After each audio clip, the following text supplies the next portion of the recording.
This podcast is brought to you by the Association for Coaching, the world's leading international professional body which is advancing coaching in business and society worldwide.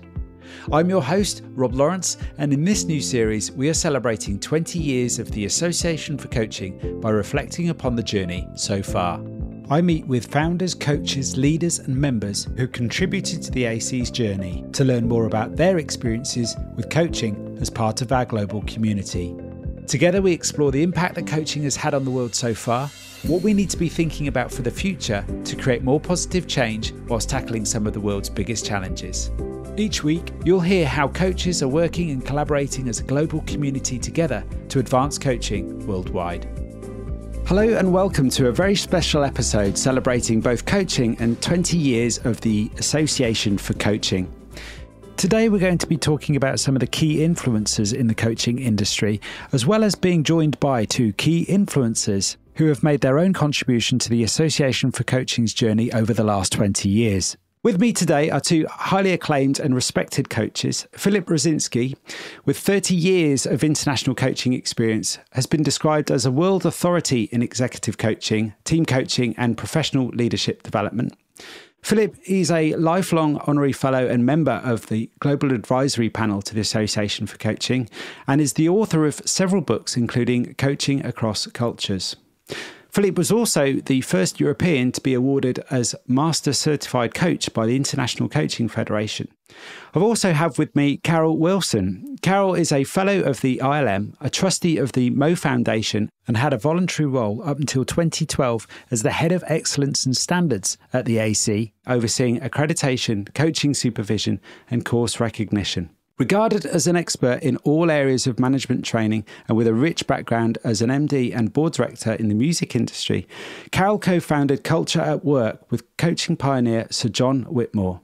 Also as an author of several books, including Performance Coaching, a complete guide to best practice coaching and training, both Carol and Philippe have made significant contributions over the last 2 decades and more to both the coaching industry and the AC, so it gives me great pleasure to introduce to you today Carol and Philippe. Welcome. Thank you, Rob. Hi, Rob. Thank you.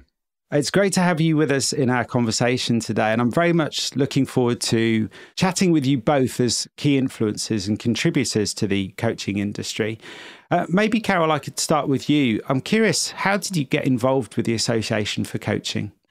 It was early on in my involvement with coaching. I think, right at the beginning when Catherine and Alex dreamed up the idea of having an association. And I was running a coaching company and they came to me and said, would you, we're planning on starting this. Would you be one of the sort of officers, people involved?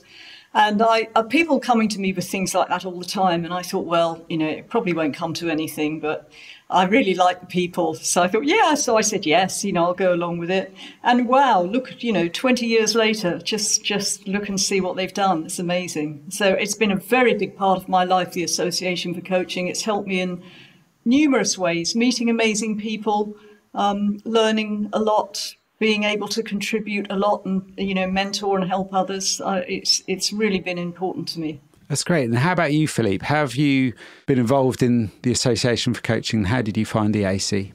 Yes, well, also Catherine and Alex contacted me and told me about what they were doing and also showed an interest in the work that I had done, my first book, Coaching Across Cultures. I've had the pleasure of being associated with the AC for many years in different ways. For example, being part of the Global Advisory Panel. Also, I was invited when the first book was published. The AC has published a number of books, Excellence in Coaching. I was invited to write a chapter in that book. I was invited to speak at different conferences. And more recently, I've been very impressed with the work Hattie Einzig and her team have done with the AC Coaching Perspectives magazine. I've had the chance of writing a number of articles in that excellent publication. And I have to say, when I wrote also my second book, Global Coaching, Catherine Tolpa wrote a wonderful endorsement for that book. And I had the chance in the very first edition of AC Coaching Perspectives of writing about this concept of global coaching, of coaching from multiple perspectives. At a human level, I have to say, I've been impressed by the spirit of generosity, the spirit of openness. Maybe just one example. I remember one conference when an evening was organized, a dinner was organized by the AC, and they invited all the representatives of all the other associations. The ICF was there, EMCC was there, in a spirit of solidarity, promoting coaching beyond the AC, promoting coaching overall with different voices, and the AC bringing a special voice. That's lovely to hear, Philippe. And following your lead there, and actually a couple of things that you mentioned in terms of the spirit of openness and also I heard community there. I know for both of you, a common theme that bonds you is culture. And I appreciate that's actually a very overarching theme that could mean many different things to many different people. So I'm kind of curious to learn from each of you what coaching culture means to you. Well, two things. One is, for me, I define coaching as the art of facilitating the unleashing of people's potential to reach meaningful, important objectives. So I would say an organization has a coaching culture, if you use that definition, when the idea is to make the most of people's potential. So people can flourish, people can shine in the organization, and so that together, people within that organization can help to promote meaningful, purposeful goals. So that would be one aspect of it. But for me, a different perspective on this is coaching across cultures, is the idea of appreciating all kinds of differences, learning from all kinds of differences, and making the most of all kinds of differences to promote creativity and to promote also purpose and meaning. So we learn from each other. We can go beyond our current cultural limitations by understanding how others would approach the same situation. We have more options available in terms of how we can think, how we can communicate, how we can manage time, how can we deal with power relationship. That just opens the possibilities. And that's what coaching across cultures is. That's a great summary there. Thank you, Philippe. How about you, Carol? What does that mean to you? Yes, I absolutely agree with everything Philippe said. And to me, I think I chose to put the word culture in our company name because to me, the culture of an organisation is like the personality of an organisation. And it's about the way people react with each other. And there are amazing things that can be achieved when people are reacting with each other and igniting each other's ideas and firing off each other instead of trying to put each other down.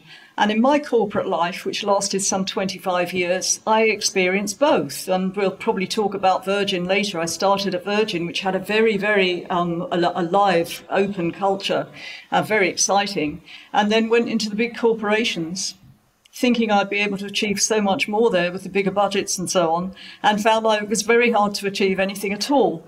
Because people were using all of their creative power to put each other down and to stop each other achieving anything. It was extraordinary. I could never work out why they did this, but that's what really started my interest in culture. And this is really what one of the reasons that I'm passionate about coaching, because I've found that coaching, it's like a sort of new Esperanto between nations. We very often, in a training room with 12 people, we might have 12 different nationalities. And they don't speak more than much sort of pidgin English, but business, we call it business English. And yet, well, once they start coaching, it crosses all of those all the boundaries, and they're speaking the same language and speaking the language of coaching. And I think that's not just the cultures between nations, it's the cultures between the IT department and the sales department. And the job roles, the personality types of people who don't normally get on with each other. Once they start speaking coaching and operating from a coaching approach, then there's full communication. Communication problems evaporate. That's fascinating, Carol. And I'd love to ask you about some of the challenges that you've had to overcome in your experience in just a moment. But before we go there, I'd love to ask you, Philippe, what have been some of the challenges broadly coaching across cultures in the last 20 or so years from your experience? One of the challenges is a question of understanding of what is actually coaching across cultures. For many people, when they see that title, coaching across cultures, they have this idea that, hey, learning about coaching across cultures will help me work more effectively, let's say, with people in China or with people in the US or people from different nationalities. And what I'm trying to convey is that it's much more than that. We have various forms of cultural differences. It's not just nationalities. There are a number of external differences between different generations, between different professions, between different company cultures. So just an appreciation that it's more than that. At a different level, it's also an appreciation that we are also talking about internal cultures, different representations of the world, different ways of communicating, different ways of thinking, different ways of managing time, different biases we have, different norms, different values. Developing an appreciation for that, in fact, just as I said, creates new possibilities because we are no longer stuck with a certain worldview. So what has been a challenge is to convey the idea that coaching across cultures is, in a way, a more powerful form of coaching because it's just more creative. It just opens many more possibilities. And that is very much needed today in the world when we face complex challenges, and approaching situations from the same angle is not going to cut it. We need to be opening up possibilities, and we need to learn wisdom from different cultures. So that has been the challenge, still the challenge in a way. Participants who come to my seminar, for example, they come for different reasons, but that's typically what they would say after the 3 days. Well, I didn't realize it was also that. I mean, they had an idea, I'm going to learn to work with more effective with different forms of people, and they leave with an understanding that it's about personal development. It's about growing as a person by becoming enriched, taking lessons from different viewpoints, different perspectives. And it's funny, it's sometimes the ones that are most anti-coaching. I remember one woman who came to the training, only came because her boss was there and he said she had to attend. And she was very senior in the organisation. And she opened with her sitting with her arms folded and said, well, I don't need to ask my staff what to do. I'm the manager. I tell them what to do. And that's what they want from me. And we always start off with something very practical so people experience coaching, because you can't explain what it is. So you put them in there and get them to coach. And, within 10 minutes, she'd done that. And she was changed forever. And eventually, by the end of the training, she became the most vociferous supporter of coaching in the entire organisation. And that's what I love, really. The most difficult customers have been told, like I had a room full once of 50-year-old sales managers who really didn't want to be there. And those are the people that you get the biggest leaps with. And they do, you very often, I'm sure you'll agree, Philippe, at the end of the training, you very often hear the words, well, that was life-changing. Mm-hmm. Yes. It's not just with work, it's with family, it's with, family. I've heard people telling about family feuds that have been ended because they went and did a 20-minute grow session with the person who was causing the family feud, And so I think that's where it's really exciting. I'm curious. You're talking towards, for me there, transformation. So I'm now kind of curious at a more macro level about that transformation for both of you, what you've seen in terms of how has coaching transformed cultures within organizations as well as for individuals as you've seen it? And how, if this isn't too meta, how has that changed in the way we do it today as to when you first started working with coaching and coaching in a cultural context? Well, we have come a long way, but there is still a long way to go, I have to say, because if you see in many organizations, still they have not embraced coaching. But when they have organizations that have taken up coaching, the difference you see, I remember one case where it was done systematically. I had the chance to work with a client, and that was done systematically at different levels of leadership. You see all benefits. I mean, people who end up being more engaged, who end up being more fulfilled, business results go up.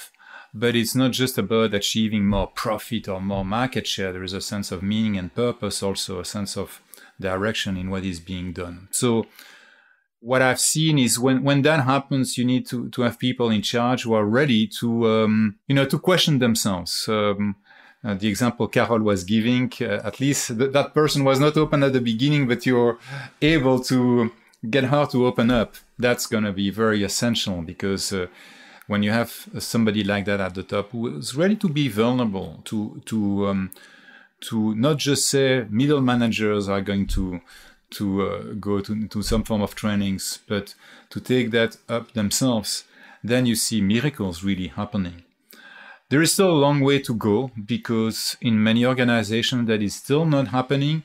We have seen recently, these articles about the Great Resignation, for example, people being disengaged. So, we still have work to do in many organizations, but that's the limit, our limit. That's my limit. We need to do a great coaching session, or to have a great engagement. We need a great client, somebody who's willing to go there, willing to make the effort, having the discipline, the courage, to go onto that journey. And not everybody is prepared to do that yet. But maybe one thing I can say in terms of differences is when I started, there was still a question mark. What is this thing, coaching?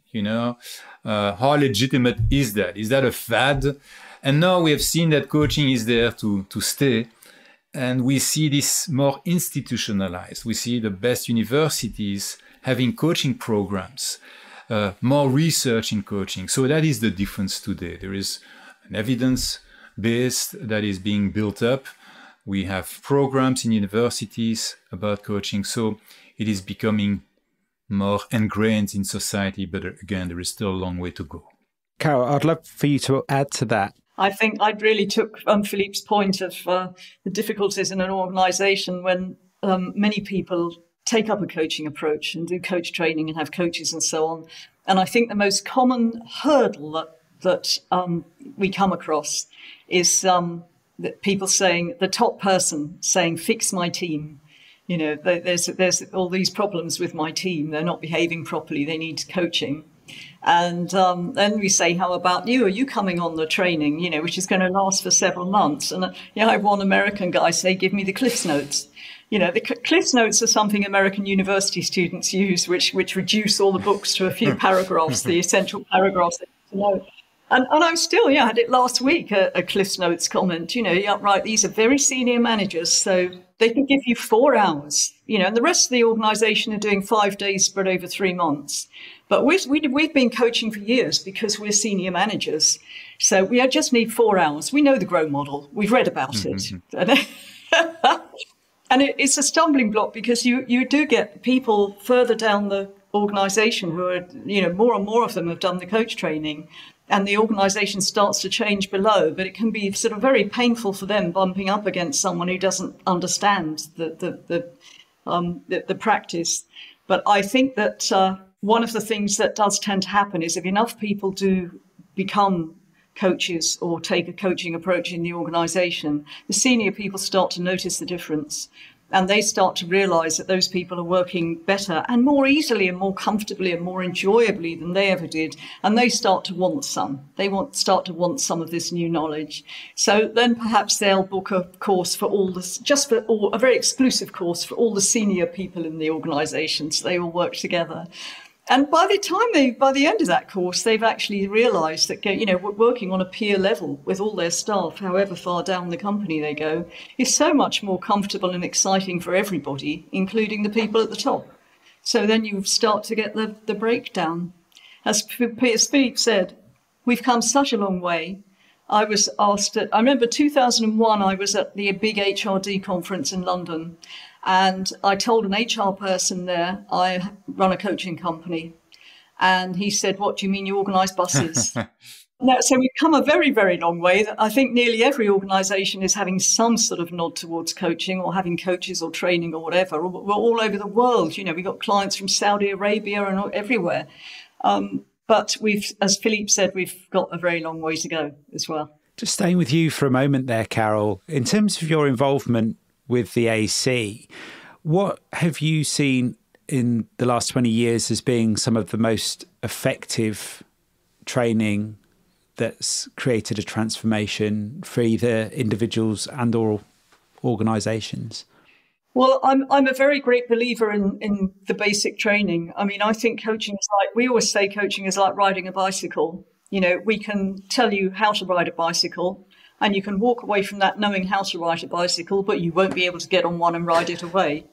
And I think that when people learn to ride the bicycle, which is learning the basic things, listening, questioning, grow model, and really how to use the grow model, which, you know, John Whitmore used to say to me, I wish I'd never invented the thing, because people don't use it properly. They don't understand. And so you give people the basics. It only takes, you know, doesn't it, Philippe? It takes 2 or 3 days to give them the basics. But then they've got to be engaged in some follow-up practice and follow-up event. Because if they don't go away and practice it, it's like riding the bike. They won't actually ever be able to ride it. And so for me, nothing comes near the basic coaching foundation skills. I think then people can go and ride the bike on whatever terrain they want. And people, after they've learned the coaching skills and they become fluent, they can throw the rule book away and coach like themselves instead of copying the trainers. And then they can take it as far as they want to and use it in different areas. And some of them will go on and choose to learn more things to go with that. And I would put number one as clean language. I worked for a long time with David Grove, who invented clean language. And it's very much helps you understand the value of neutrality in coaching and not messing with the client's experience. And Nancy Klein is another, you know, a person I have huge respect for. And who I've learned from and respect her methods. And Philippe, of course, my honourable colleague, who I've read a lot of Philippe's stuff and have a lot of respect for that too. I certainly appreciate you mentioning those names, Carol. I appreciate our listener, maybe somebody new to coaching themselves and eager to follow the footsteps of those pioneers in coaching. And so I really do appreciate you signposting our listener. What I was picking up on there is very much an emphasis on the fundamentals, but also the follow-up with the fundamentals. And I'm curious, Philippe, in your experience working with coaches in all sorts of different organisations across all sorts of different cultures, has that been a similar pattern and theme that you've seen? What else have you seen? I fully agree with what Carol has said. And I would say what I'm doing in a way is complementary to what Carol is doing. I typically won't deliver a training concerning the fundamentals. But what I do is working with people who already have some experience. And as Carol said, you don't necessarily need to have had years and years of experience. It could be just having some solid basic training in coaching. And I work with coaches as well as with leaders. And the programs, one program I've had the chance to deliver with different partners around the world for several years it's called Leading and Coaching Across Cultures. It's also a certification for the tool I've developed, the Cultural Orientation Framework. And this is about getting to the next level in the sense of, okay, you have the foundation, that's clearly essential. But then how can you go further by understanding that at one hand, on the one hand, coaching is very simple. You know, the grow model, you learn to listen and you can do it. On the other hand, it can be also a lifelong journey because coaching can be informed by many different disciplines, medicine, philosophy, interculturalism. This is very exciting because it allows us to have different forms of conversation with clients and helping them in different ways. Let me be specific. You know, for example, with global coaching, the book Global Coaching, I talk about 6 perspectives in particular. So is it okay if I share an example, Rob, to illustrate what I mean? Very, very concretely. I would love for you to. Yes, please. If somebody is stressed out, you know, you can ask some general questions to help the person address that. But then, and those would be typically inspired by, you know, your knowledge of psychology. But you can also help the person at a physical level, looking at questions around physical activity and nutrition. If you engage in some physical exercise, that can also help to reduce your level of stress. So you don't need necessarily to be an expert in those fields, but you can learn to know enough to have a conversation and to possibly then refer to a specialist in this area.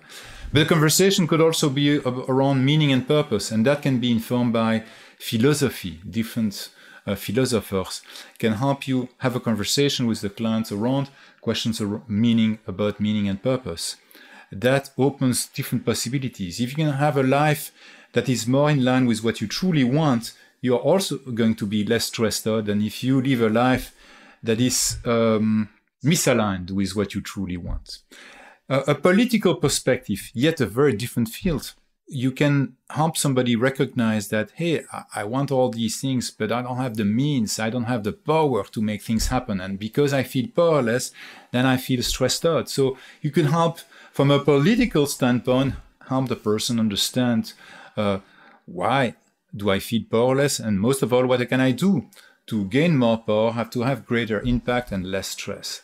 From a cultural perspective, I can understand, I can learn to appreciate some of the reasons that could generate the stress. If I believe I should be in control of what happens, that's a cultural belief.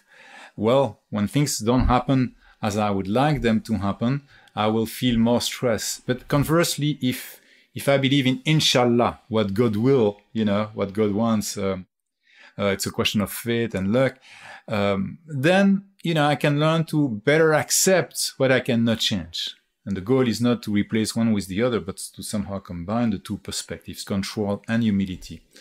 I could go on and on, but what I'm trying to say, also from psychology, there are different fields within psychology that can help you reduce the stress level. Transactional analysis could be one that could help you identify the fact, for example, you always want to be perfect. If you give the permission instead to be effective rather than perfect, that will reduce the stress.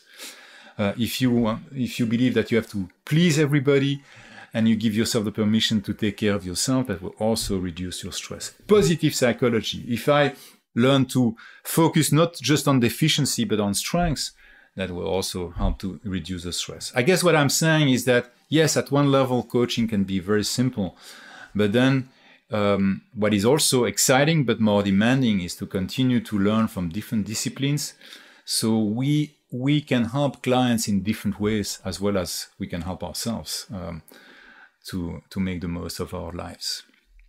Yes, I think transactional analysis, that whole field is very useful in coaching. We do it when we do advanced courses or we train supervisors. We go into that level of training. Yeah, very good points. We've reflected a little bit here on some of the fundamentals and some of the things that have worked really well in coaching so far. I'm curious, with all of your experience over the last few decades and in coaching, and given where we are today, which is an increasingly complex world, it feels like, particularly with what we've experienced over the last few years, I'm curious as to where you feel coaching is heading now going forward, and what some of the challenges might be from both a training and a cultural perspective, in terms of what do we need to be thinking about in the context of coaching from this point forward. Carol, perhaps I'll start with you. I think, we were talking about other disciplines. I think mindfulness is a really useful one, which is connected with coaching. And in these, we just had sort of one problem after another in recent years. The whole world has suffered. And mindfulness is the one thing that I think can be a kind of a solution. When you can't change anything around you, then mindfulness can help. In the immediate term, I think with the growth of coaching and the spread of knowledge about mindfulness, that those things are going to increase because they both help people feel better when they can't make any changes. I'm an optimist. I mean, ever since I got involved in formal coaching and around the millennium, I've always just had this thought that one day coaching will be taught in schools. So it already is beginning. We work a lot with schools and training all the teachers. So that much has come true, that it's really spreading in universities and schools. And I think I hope there's going to come a day when all the world's leaders will have been trained in coaching skills when they were at school. So it's part of their DNA. And they actually then they understand the value of listening to each other instead of what they're doing now. Yes. So that's my optimistic view. I think as coaching spreads throughout the world and it becomes more and more natural, I think we will find that we finally have world peace. Well, I first want to echo what Carol said, and I think it's very important, and I fully agree with the idea that you want coaching to be taught in universities, in schools as well, in high school. Some people said even in primary schools. We learn a lot of interesting things in high schools, mathematics, Latin when I was in high school. But what about coaching? It's so essential. And what I see is with people who are coaches, who have been trained with coaching, there is a different level of conversation. People listen to each other. There is a different level of consciousness, and that is indeed very much needed. So I agree with Carol. I certainly hope that will be the future, to see coaching taught much more widely. In terms of, maybe I can add something also, in terms of coaching itself, if you look at, I just wrote a chapter on coaching ethics, on the theme of ethics. And it strikes me, if you look at codes of ethics, it's primarily about deontology. We should do this, we shouldn't do that. I simplify, of course. But a different perspective, a more utilitarianist perspective, I think would be useful too, in the way coaches are being trained. So focusing on utilitarianism, which was started by Jeremy Bentham and John Stuart Mill, the idea of the greatest good for the greatest numbers. Having this in mind when we coach, this has a number of implications.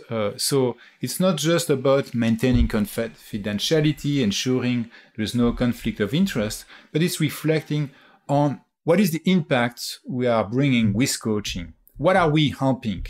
Some projects, some organizations are doing harmful work these days. They are just growing to promote more junk food, more pollution, more destruction of ecosystems. Do we want to help with that? Do we want to collude with that? Or do we want to use coaching also as an opportunity to reflect and help leaders reflect on what is the legacy they want to leave behind? What is the impact they want to have in the world today? I think a source here could be the UN sustainable goals, sustainable developmental goals. I think that could be a source of inspiration if we could make sure that, yes, we combat global warming, we preserve ecosystems, we reduce some of the inequalities, and if coaches could play an even greater role in that, that would be fantastic. Have you got further thoughts there, Carol? I would just echo what Philippe said. I think I certainly think these things will happen sooner or later in the future, and we're well on the way. Yes. Yeah. I'm curious, just coming back to your earlier point about coaching in schools, where do you see the opportunities, or what sort of shift do you feel needs to happen to encourage that? I think it's mainly about money. The schools that we work in are mainly private schools all over Asia, because they have big budgets. They're organisations, they're profit-making organisations. We're working in conjunction with the university at the moment here to create an MA and some other prospects. When we discovered what they pay their trainers and what the difference in what the commercial trainers earn and so on, and the teachers, and it was staggering, really, how low the budgets are. And at the moment, it's one of the reasons I'm involved with the charity Mo. I had someone on a course years ago who was off the streets, and he was funded on an Arts Council course. And at the end of it, when everybody said, what I'm going to do with my coaching skills, or I'm going to inspire my department and so on, this lad stood up and said, where I live, there's a lot of knives, there's a lot of knife fights.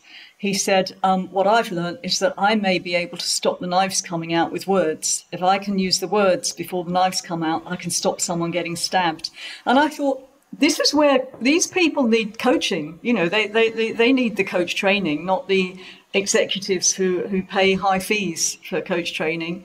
So when Darren Robson, who's a key member, I'm sure you're interviewing him of VAC, when he started the charity Mo, it was specifically to reach kids like that and give them the communication skills and the management skills and leadership skills that people get treated to when they're in organisations. And it's worked very well. So the thing about schools is they don't have the budgets, like the kids off the street, they don't have the budgets to bring in a lot of coach training. But what we're tending to do now is work in a school to over 2 or 3 courses to train up trainers within the school, and then they can just license the program and deliver it within their school. And that makes it viable for them. And I'm very passionate about getting coaching to people who can't pay. We run an open course, and our policy is no one is ever turned away because of an inability to pay. So I think that's one of my big focuses. Yeah. It doesn't mean we're not focused on making lots of money, delivering corporate courses all over the world, but that enables us to do the charity stuff. Yeah. And how about you, Philippe? Where do you see the opportunities in terms of having the resources to be able to facilitate training or coaching to coaching? I think what is happening is an important move, an important difference between today and when we started is many universities having coaching programs these days. I mean, I delivered a one-day session at the Hanley Business School. It's part of a Master of Science in Coaching. You see, some of the best universities, I had a chance to deliver this 3-day seminar at the University of Cambridge. I did recently a talk for the Institute of Coaching at Harvard. So you see, when you see some of these big names now having more and more coaching programs, I'm also optimistic. I hope that that's going to happen, is that in those universities, in the educational departments where they train the teachers, coaching will become more and more part of the curriculum. And when teachers are being trained not only by private programs, but by these universities, the next natural thing will be, we have now a teacher being trained with coaching. Why not use the fact that they have this knowledge to have programs in high schools and maybe actually a course on coaching, either an actual course on coaching or either coaching being weaved into everything that is being done in high schools or even in primary schools. So that would be the structural way to do it. So it's not only a question of charity, but it's a systemic thing that's part of the curricula.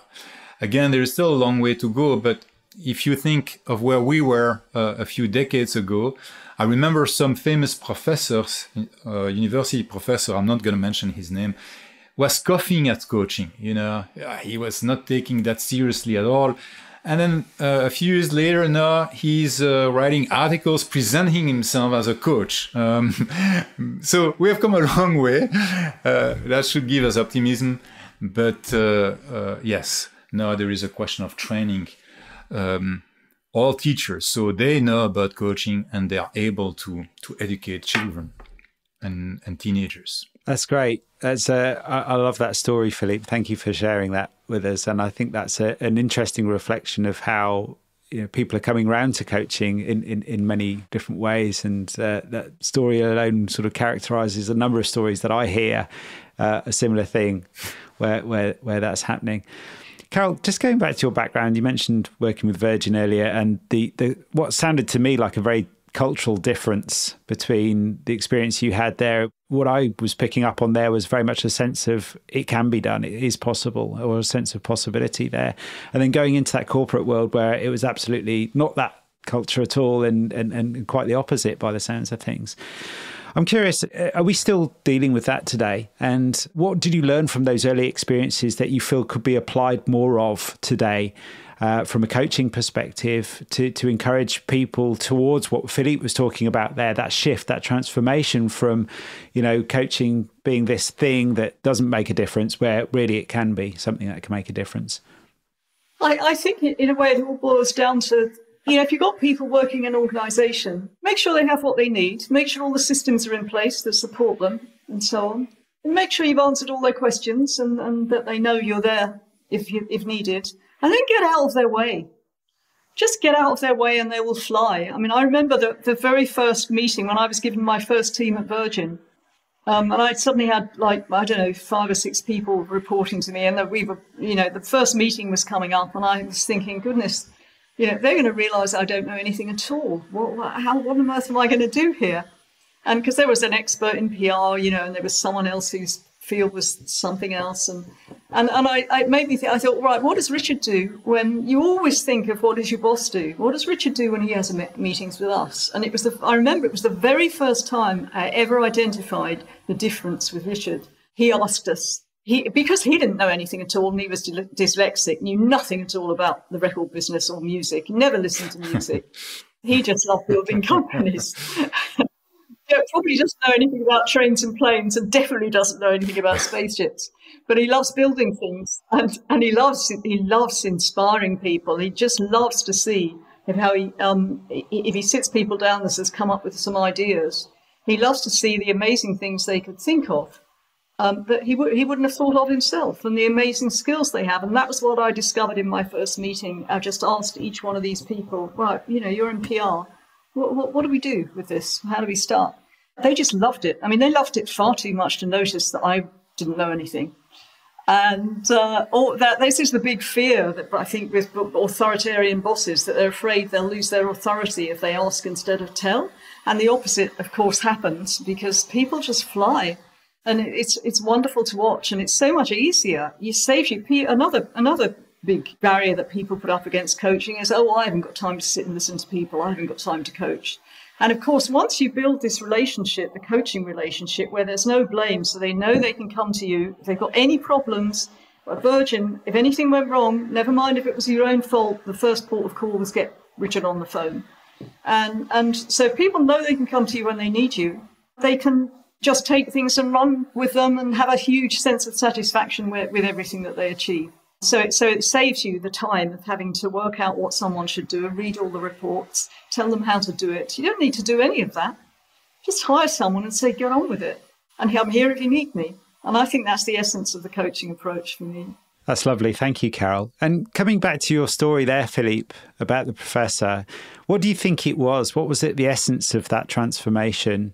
It's at some point realizing that coaching is there to stay, and rather than scoffing at coaching, is to recognize that became an opportunity for the person. I don't want to say more because I don't want to reveal what the person, who that person is, and probably is not the only one. But you have seen with people who are expert in psychology that coaching can get you sometimes much more quickly to your destination than if you use some traditional psychotherapeutical techniques. I mean, coaching is not there as a substitute to psychotherapy, but even psychotherapy and psychology can be informed by coaching. And so that's a transformation, to see that it is not only there to say, but it's a powerful approach that brings results. And I might as well become more interested in that. And rather than criticizing that, is ask myself, what can I bring to the field? How can I bring my own experience to the field of coaching? And so that's, I guess, what happened, without going into too many details. That's great, Philippe. I like what you said there about a powerful approach that brings results, which speaks to Carol's point there about it sometimes feeling, for those new to it, counterintuitive.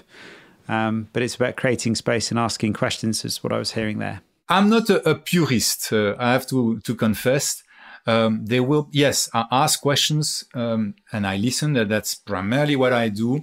There will be times, though, when I'm with a senior executive and they will ask me, what do you think, Philippe? How would you do that? I'm very careful about how I would respond. But sometimes I will say what I think, and I may give a suggestion. I rarely do that. But if at some point I feel that not answering that question may be in the way of establishing a real, genuine relationship with the person, and when I feel the person can take that is not going to prevent the person from doing what he or she really wants, then I will give myself that sort of permission. So I guess what I'm trying to say is that technique is very important in coaching, but at the end of the day, it's a human relationship, and that quality of relationship, that general relationship is at the heart of coaching. And so it cannot be just that if I want to coach, that I'm just following a technique, asking the question in such and that order and applying that model. We need to transcend that. We need those models, we need those techniques, but we need to be able to transcend that, to just be there fully present with our clients. You've just inspired me to ask one question, which I would love a brief answer to, because I'm sure it could be a whole other conversation of its own. But in your experience, in the time and extensive experience that you've had, Philippe, and Carol, I'd love to hear from you too. Do you feel the role of the coach has changed? Yes and no. I mean, yes and no. In a way, when I started many years ago, I think I saw my role in a way in the same way. But what has changed is we can bring the conversation to a different level. I continue to grow. I've continued to learn, and I guess I'm able to have different forms of conversation and help people in different ways. Also, maybe a greater emphasis on the responsibility of that leader. It's not just about the leader himself or herself. It's about the impact he or she can have and helping him or her reflect on that. I mean, that has always been present in the way I've coached, but probably even more so today in the world, today's world, with all the planetary challenges we face. Thank you. Yes, I think the roles, I think it's probably not so much the role of the coach has changed, but coaches are being involved in different roles. And very much as we spend most of our time training managers not to be coaches, but to just use coaching skills at work. There's things like the point that Philippe made, that there's a place for being directive. There's a place for giving your own opinion and your advice in coaching. And I think that's true in formal coaching, and particularly in management coaching, because managers, directors often have to direct. That's what they're there for. They have to tell people what to do and tell people they can't do this or that. So it's part of our training that we always give them very specific techniques around how to do that. And most of all, when to do that, which is after the other person has run out of ideas. Yes, right. Let people come up with all their own ideas and then get into discussions about what's possible and what isn't possible and so on, rather than slapping them down first off. And so, yes, coaching is, I think people are using coaching in all sorts of different skills. We work a lot with the NHS, and we've had consultants. We've got a wonderful story about a consultant who said after the coaching course, he felt that coaching had saved a baby's life because he listened to a suggestion from a nurse, where normally he wouldn't have asked her. He actually asked her for a suggestion, whereas normally, being the consultant, he wouldn't have asked her for a suggestion. He'd run out of ideas. He said, what if you got anything, and she came up with something he hadn't thought of. And so I think coaching is finding its way into more and more, it's finding it's got more and more uses. That's great. So thank you for those answers and the conversation that we've had today. I'd like to bring our conversation, or begin to bring our conversation to a close, and perhaps bring our conversation down to your own journey in coaching. With all of your sort of significant global experience, what's been one of the highlights for you? If there's been one thing that stood out for you, what has that thing been? Difficult to just mention one thing. There have been a number of experiences that have been highlights. I remember a number of team coachings, residential programs I've had the chance to deliver for clients. Those have been wonderful experiences that will stay with me. Particularly when I've had the chance to work with some clients over a period of time, and I've seen many years later that it made a difference in their lives. In fact, that it was a transformative experience for individuals as well as for teams. I remember also maybe an unusual special thing. I had the chance to go to Haiti to work for Doctors Without Borders and to work and to coach medical doctors from Haiti. And the challenge, I think I have the permission to share that because they wrote about that as well. The challenge for them is they were in charge of some expats who are coming from Europe, let's say, and were working under their leadership.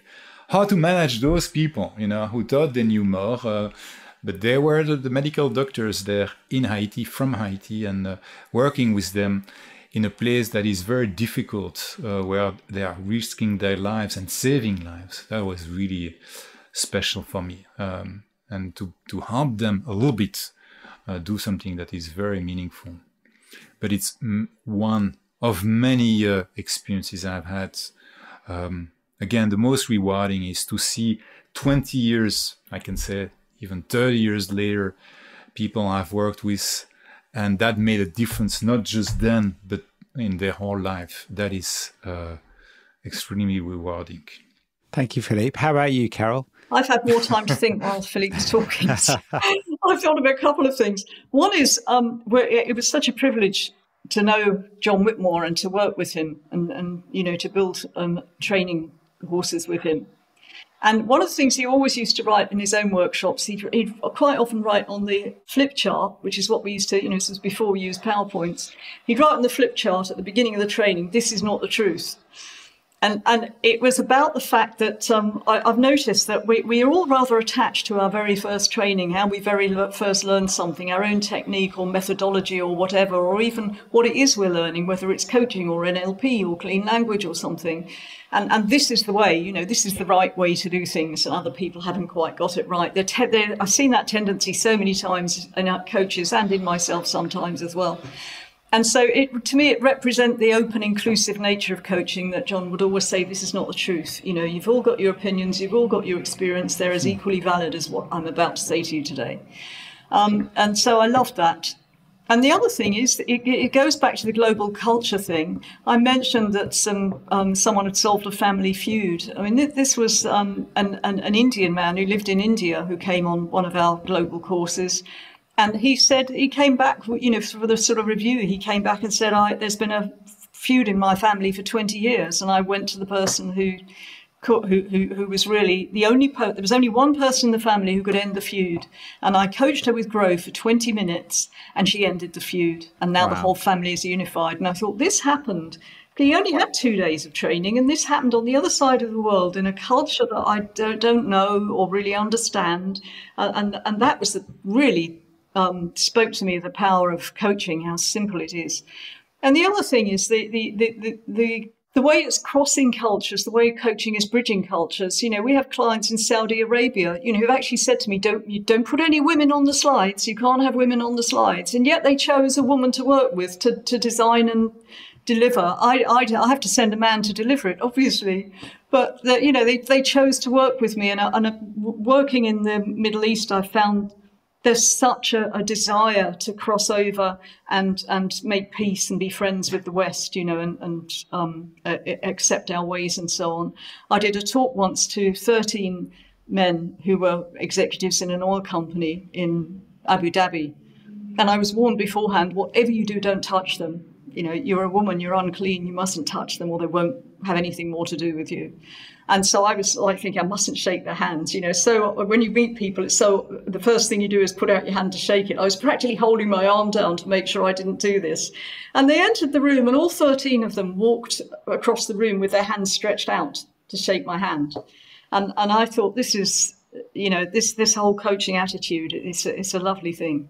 And it's everywhere. That's lovely to hear. So I won't put Philippe on the spot first time this time. I'll put you on the spot this time, Carol. And my other question is, you mentioned Sir John Whitmore there. In your coaching experience, has there been anyone else? I'm sure there's been many, but who stands out for you as a shining inspiration? I mentioned them at the beginning. We'll come back to David Grove, who sadly died and quite young, about 10 years ago. And clean language is possibly not as well, certainly not as well known as coaching, but it's almost like the fundamental truth of coaching. Being clean means not messing with your client's experience. And that's what being clean is about. And the cleaner coaching is, the more powerful it is, I think. And Nancy Klein, who really spent so many years putting together her techniques and the purity of her listening. I was once coached by Nancy Klein during a demonstration. And I found that after about 10 minutes of this, I was desperate for a coaching question, a prompt. And the reason I was desperate for a coaching question was because I was going so deep into areas that I was afraid to go into. And she'd never, she's totally clean. She'd never put anything into the conversation other than what more. and what more, and what more. And each time I had a what more, I had to go somewhere deeper. It was a wonderful experience. So, yeah, those are my two, I think. That's lovely. Thank you, Carol. And how about you, Philippe? Many people who have inspired me. Certainly also John Whitmore. I had also the privilege of meeting him on a number of occasions. He kindly invited me in Australia to speak at a conference he had organized, and we spent time. When he came to Belgium, we had a few times long hours of conversations, and I liked his bluntness also when he would speak with people in a very constructive and kind way, but so certainly also an inspiration. And he wrote a very nice preface to my book, Global Coaching. Tim Galway, I will mention Tim Galway as well. One of the first conferences I went to, I remember I was part of an executive coaching summit at the time. It was in the late 90s, where we were trying to define what is this thing, executive coaching, and to write a paper about that. And Tim was one of the members there. And then I proposed, because he had written this book, The Inner Game of Tennis, can we play some tennis, after this is done? So sure, yeah, let's play some tennis. And so we went on a court and started to play with him. I didn't realize that this was the beginning of a workshop that he had. So I ended up being his guinea pig, if I may say, playing with him and in front of 400 people or something like that. Yes. I have to also say a number of people who have been a source of inspiration are not necessarily coaches. I've been inspired by different people in different fields. And maybe one name that comes to mind, Irvin Yalom, a professor, emeritus professor at Stanford, Stanford University, existential psychotherapy, but that has applications in coaching as well. Recently, I wrote this book by Peter Singer, Animal Liberation, also a source of inspiration. That has not inspired my coaching because I read this recently, but it will inspire my coaching going forward. And many others, too many for me to mention. Certainly, I mentioned transactional analysis. Eric Berne has been a source of inspiration, but too many to cite here. I appreciate that, and that's lovely. Thank you for sharing that with us. So my final question, just out of those three, is I'm curious also how coaching has changed you personally. Well, yes, it has changed me a lot. It has saved me, if I may even say so. I was working as an engineer and then as a manager, and I was wondering, it was in the late 80s, how can people find meaning? How can people make a better use of their potential? And I started to coach at the time. I didn't know coaching existed. I started with some training, becoming a trainer. I learned from different areas. But then I started to coach without knowing that what I was doing was coaching. Then I discovered a lot more had been written about coaching. It gave me a chance while I was helping other people, and I still help other people, to continue to grow and develop myself, raise my consciousness level, use more of my skills. And since I'm somebody who's very curious about very different disciplines, writing about global coaching gave me a chance to continue to be inspired and not be bored, being inspired by learning not just more of the same, but by learning from many different disciplines. And so coaching, and global coaching in particular, has given me an opportunity to continue to learn from many different disciplines: medicine, philosophy, took a course in neuroscience recently, in machine learning. All these fields have some implications in coaching. And so, yes, it has transformed me in the sense of giving me an opportunity to grow and to learn, as well as having the sense that I'm also bringing my contribution, as modest as it may be, to make the world a little bit better. Thank you, Philippe. And how about you, Carol? Well, it's been a very long-standing thread for me because I grew up, my family had a coaching culture, and my father had a saying, there's no such word as can't, which used to drive us mad at the time. But I look back and I realize how much confidence he gave me. I began to recognize when I studied formal coaching, I began to recognize not just Richard Branson's techniques as being coaching, but my mother's parenting techniques as being coaching. And I said to her in her 80s, well, how did you know how to raise us like this? This was in a very authoritarian times. And she had a very critical father. And she belonged to a book club that sent her books every month. And one of the books that they sent her in the 1950s was about positive psychology, very early days. Mm. And she said, I read this book and she said, I decided I was never going to criticize my children. I'd never tell them they were doing anything wrong. I'd only ever tell them what they're doing right. And she did. And it gave us the confidence to fail. It gave us the confidence that when we failed, we just picked ourselves up and carried on. It's didn't get that bit right. Made a fool of myself there. We didn't mind. And when I heard about the book, Feel the Fear and Do It Anyway, I thought, yeah, that's what my mum did.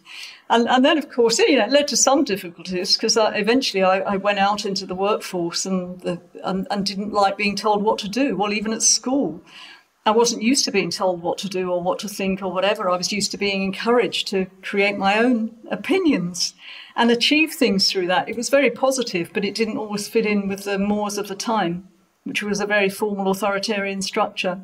And I apparently went through 29 jobs before I found Virgin, and just walked in. The day I walked in through the door, I was home. There was the same culture I'd had at home where everyone was just being encouraged. No one was being told off. No one was being blamed. Sometimes things worked, sometimes they didn't. It was all part of the learning curve. It was like Branson was standing at the beginning of a maze. And at the other end of the maze was what we all wanted, the goal, the hit record or whatever. And all of the pathways that you took that didn't lead to the hit record meant you're one pathway closer to the one that will lead. And that's the philosophy. And then I discovered formal coaching around the time of the millennium and thought this gives a framework to the philosophy and makes it easy. It's something they've put it in a jar so you can just give it to people and train people in it, and then they get it instead of having to spend 20 or 30 years getting it. That's a lovely insight to your journey there, Carol. Thank you so much for sharing that. Are there any thoughts based on our conversation today that you would like to leave the listener with about the future of coaching too, where you see that heading and what you feel we need to be thinking about in order to help coaching support the world moving forward? Yes, we need to continue to raise awareness about the fact that coaching exists and the difference coaching can make. And I hope this will become more and more, as I said earlier, more and more ingrained in society, part of every training, universities, high schools, even primary schools. I hope also coaching, there will be the fundamentals being taught, as well as the more complex part where you start to learn from all disciplines, different disciplines, and you encourage curiosity. In today's world, which is very complex, we need to look at reality from different angles, different disciplines. And we need both openness as well as a critical mind, that combination to help address the challenges we face. And if indeed youngsters and then leaders can be trained in this way and can become coaches, not necessarily professional coaches, but people who use coaching as a philosophy in their lives, I think we will all be better off. That's great. Thank you. And Carol? Yeah, I'll second that. And my personal view is I think coaching is unstoppable. I think it's like the happy virus. Everywhere it goes, it spreads because it feels good, because it works, it makes things better, helps people achieve things, makes things richer, makes people richer, makes people happier. So I'm very positive about coaching. I think it's an unstoppable force for good. That's lovely. Well, thank you both for the conversation today, and thank you for sharing those final thoughts with me too. For our listener, I'm sure they're eager to learn more about you, your journey, and what you're working on right now. So where best can they connect with you and find out more about you? Carol? Our website, which is coachingcultureatwork.com. That's great. And Philippe? The website is philrosinski.com, rosinski.com. I'm also on LinkedIn. I have also a Facebook page, Global Coaching. I look forward to connecting with you all. Thank you very much. And we'll put those links to your websites there in the show notes. So for our listener, they can go and find those on the associationforcoaching.com website under podcasts. Carole and Philippe, thank you so much for a really inspiring and rich conversation today. Thank you, Rob, and thank you, Carole. Thank you, Rob. Lovely to be working with you again, Philippe. My pleasure, Carole. Pleasure to see you as well, and to be with you here. Thanks for listening to another podcast by the Association for Coaching. I'm Rob Lawrence. For 20 years, the AC's purpose has been to inspire and champion coaching excellence, advance the coaching profession, and make a sustainable difference to individuals, organisations, and societies worldwide. To find out more about the Association for Coaching and our member benefits, follow us on LinkedIn or explore our website at associationforcoaching.com. You can keep up to date with our latest podcast episodes, enjoy the wealth of digital learning offerings, and gain insights from our Coaching Perspectives magazine.